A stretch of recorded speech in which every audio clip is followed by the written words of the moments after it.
आज फेरि वडा अध्यक्षसँग बालेन दाइको लफडा परेछ साथीहरु है। यो भिडियो हेर्नुस् त। महानगरपालिकाको भवन तिहार पछाडि सुरु हुन्छ। तपाईले नबनोस् भन्न खोज्नु भयो? नगर भने छिटो गर्न पर्यो, त्यहाँ फुलाउन पर्यो, तिहार छिटै सकाइदिनु पर्यो, काम गराउन पर्यो। 10 दिनको तिहार मैले आज कसरी सकाइदिए? आजै सकाउनु मिल्छ तिहार?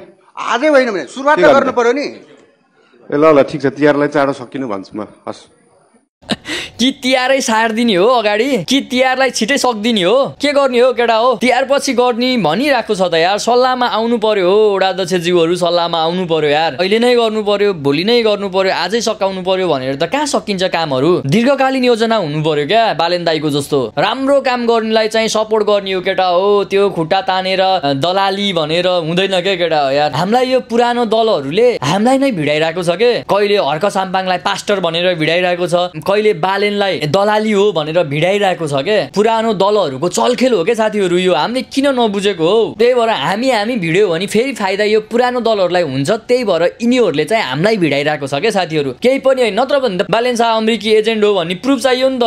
त्यसै हावाको तालमा फैलाइएको न्यूजहरुलाई चाहिँ विश्वास गर्नुहुन्न के साथीहरु हैन। मलाई अझै पनि विश्वास छ के यार, बालेन दाइले त्यति सारो घिडित काम चाहिँ गर्दैन के केटा हो यार। तपाईहरुले मेरो भिडियो यहाँसम्म हेर्नु भएको छ भने चाहिँ मेरो युट्युब च्यानल पनि छ, प्लिज त्यहाँ पनि सपोर्ट गरिदिनु होला है त। धन्यवाद।